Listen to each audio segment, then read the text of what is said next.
InsyaAllah masalah air, masalah api, masalah jalan, InsyaAllah kita akan selesaikan. Tapi yang penting siapa nak urus 40%? Kenapa? Apakah 40% dapat pada rakyat atau habis tengah jalan saja? Kaya dengan kayu balak, kaya dengan emas, tapi rakyatnya miskin. Belanja duit untuk beli kereta, iaitu air, api, elektrik dan juga soal jalan-jalan luar bandar, ada masuk juga internet. Kita mesti ambil wakil-wakil kerajaan yang mau kerja untuk rakyat.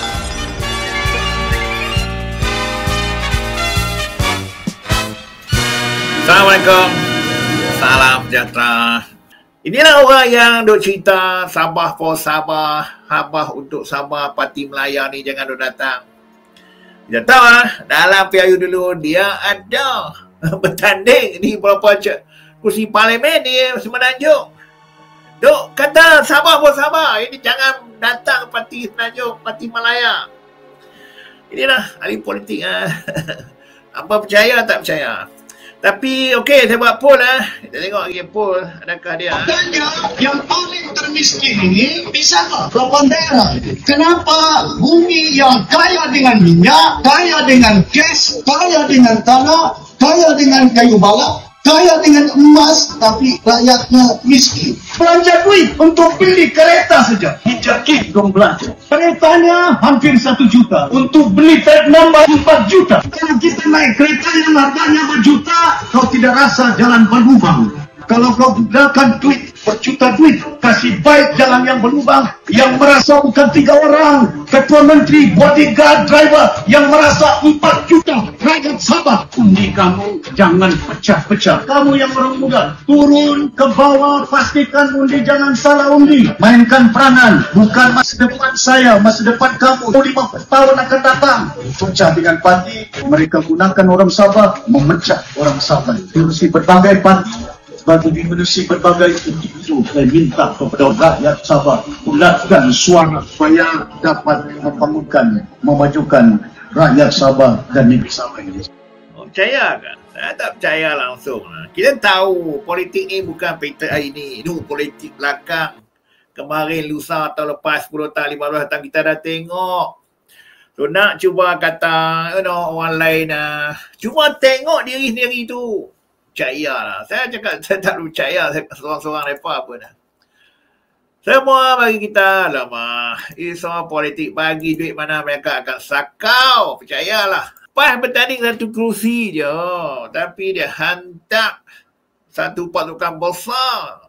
Tak apalah dia berceramah untuk Perikatan Nasional. Kita tahu PN banyak yang bertanding Parti Bersatu. Tapi angan-angan apa? Duk cerita pasal 40%. Awak kita dengar. Penting bukan 40% saja. 40% penting. Tapi yang penting siapa nak urus 40%? Apa? Apakah 40% dapat pada rakyat atau habis tengah jalan saja? Ya. Sebab itu kita kena pilih pemimpin nak pastikan bahawa 40% ini tidak habis di tengah jalan. Akhirnya rakyat dapat 10%, 5%. Ya. Maknanya bukan jumlah saja kita kena tengok. Betul kita menuntut buat demonstrasi. Desak 40% dikembalikan pada Sabah. Betul. Tapi siapa nak urus? Kalau kaki rasuah yang urus, tuan-tuan jangan fikir 40% dapat pada rakyat. Ya, tentu bangunan Sabah dapat dikecapi oleh Sabah dengan 40% tersebut. Janji Zahid Hamidi. Kita dengar dulu Zahid. Kita akan membuktikan insya-Allah untuk 5 tahun akan datang. Cuba kita semula. Bikin semula Sabah. 5 tahun. InsyaAllah masalah air, masalah api, masalah jalan, InsyaAllah kita akan selesaikan dengan segera di negeri Sabah. Bagaimana pelabur mahu masuk? Kalau api kejap ada, kejap tak ada. Bagaimana pelabur mahu masuk? Kalau air kejap ada, kejap tak ada. Pasang paip keluar angin. Di Sarawak ada Pen Borneo, Sabah ada Pen Borneo. Sarawak sudah siap, Sabah tak siap. Cuba kalau Barisan Nasional pegang, insya-Allah telah siap. BN wanita sebelum ni, UMNO BN sebelum tumbang pada PRU 2018 tu. Apa yang dia buat? Berapa banyak peruntukan UMNO BN sama je, minta maaf lah. Dapat banyak duit. Waktu tu Syafiee Hamdan pun sama lah UMNO. Waktu dia Menteri UMNO dulu. Menteri luar bandar, bilion lah.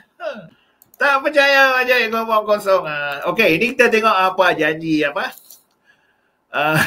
Siapa ni? Anwar Ibrahim lah apa kata harapan. Okey lah, saya rasa jauh lebih baik. Boleh menang di sini.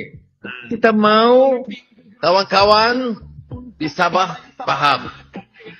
Mau jaga ini negara, mau jaga Sabah, kita mesti ambil wakil-wakil kerajaan yang mau kerja. Kerja untuk rakyat. Sepanjang tempoh mereka jadi kerajaan pusat ataupun kerajaan negeri, apa yang mereka buat, apa yang mereka bawa manfaat kepada orang Sabah. Kenapa? Walaupun kita ni Pakatan Harapan adalah parti kebangsaan, tetapi semua calon-calon kita adalah anak tempatan dari Sabah. Betul ke tidak? Ini okey lah. Okey, PA okey, kita tahu. Bung, janji Bung Mokhtar Sabah. Okey, kita dengar ni janji Bung Mokhtar. PRS adalah kerajaan yang paling gagal di seluruh dunia. Gagal mengurus rakyat, gagal mengurus ekonomi, gagal mengurus kesatuan rakyat dan sebagainya. Di Sabah ini mereka tiada isu. Isu mereka sebut Sabah Pusabahan. Lokal parti Tamperang saja. 20 lokal parti di Sabah. Apa lokal parti? Tidak boleh bersatu, tidak boleh ngam. Masing-masing mencari kuasa. Kalau betul lokal parti, bergabunglah satu kali. Tidak ada, ini semua retorik, ini semua tampilan, ini semua pembohongan, semua penipu. Semua nampak. Berapa tahun pemerintah di Sabah jadi kerajaan, lepas itu orang Sabah tolak. Dan Pen Bonyung tinggal perlu penekanan dengan kerajaan persekutuan untuk mempercepatkan keuangan dia. Dan lagi biasalah, masalah api elektrik yang mati-mati dan masalah air bersih. Ini akan kita tangani dalam masa jangka 3 tahun. 3 tahun. Untuk berkaitan air bersih Sabah. So agak-agak antara 4 calon ni siapa yang kita rasa mampu diangkat sebagai ketua menteri yang baru ataupun ni Haji Jino 54%, Bung Mokhtar 15%, Syafiee Hamdan 26%. Hanifah Hamad yang saya rasa sepatutnya tadi Ronald Kiandi kan, dia PN tapi tepalah 5%. Tapi itulah, kita tengok Haji Jino dikatakan mereka ada kelebihan jadi kerajaan ni banyak kelebihan. Baik itu kita tengok dalam pilihan raya sebelum ni ke-16 kali ke-17 PN dibentuk sebelum pilihan raya yang memanggil PAS masuk. Waktu itu PAS tengah bercinta asalkan dengan UMNO Muafakat Nasional. Mereka berada dalam satu kerajaan tebuk atap tu. Ujungnya dia tarik masuk PAS. Yalah, gagal. Kita boleh bayangkan kalau pada ketika itulah, pada ketika Muafakat Nasional dengan PAS betul-betul bergabung, saya rasa mereka akan jadi kerajaan sekarang. PH tak akan menang kalau PAS dengan UMNO. Bayangkan sokongan UMNO banyak dengan PAS di seluruh negara Melayu cukup. Tapi ada hikmah dia. Yalah, tapi ucapan janji-janji pengurusi Perikatan Nasional Muhyiddin Yassin pertaruhkan dalam pilihan raya Sabah ini daripada Perikatan Nasional mempunyai kriteria-kriteria yang cukup baik. Orang sebahagian besarnya adalah terdiri daripada mereka-mereka yang agak muda, yang cukup berkelaikan daripada kelulusan, dan juga sebahagian juga mereka adalah dalam bidang-bidang profession, ada engineer, ada doktor, ada pensyarah, ada penjaga dan sebagainya. Diselesaikan dalam tempoh-tempoh masa yang lepas. Sebagai contoh ialah soal infrastruktur. Disebutkan 3 serangkai, ada yang kata 4 serangkai, iaitu air, api, elektrik dan juga soal jalan-jalan luar bandar, ada masuk juga internet ataupun connectivity. Tak kisahlah, ini antara keperluan Dan saya berjanji sebagai pengurusi Perikatan Nasional menerusi rakan-rakan kita yang akan bertanding di sana. Bila terpilih, inilah akan menjadi agenda utama yang mereka akan perjuangkan. Masalah ekonomi yang saya tahu waktu turun ke lapangan adalah isu yang agak paling besar. Isu kenaikan harga barang, isu soal inflasi, isu tidak ada pendapatan yang cukup, pekerjaan dan sebagainya. Ini satu daripada bidang yang akan diberikan tumpuan oleh wakil-wakil kita yang nanti terpilih untuk memperjuangkan nasib rakyat Sabah. Tapi apalah, itulah janji dia. Selesaikan 3 serangkai air, elektrik dan juga jalan. Come on lah, aku duduk Sabah nak selesai 15 tahun pun belum tentu selesai. Luas Sabah ni. Nak cerita, tak payahlah. Dah berapa lu kalau nak selesai lama dah UMNO ni. 29 hari bulan adalah hari pengundian dan 26 hari pengundi awal katakan. Kita doa lah supaya Haji G dikekalkan sekali lagi sebagai Ketua Menteri Sabah. Dan itulah kita tengok pool kita malam pun siapa yang akan jadi Ketua Menteri Sabah.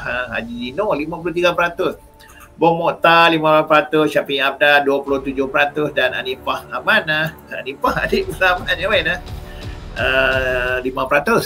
Okey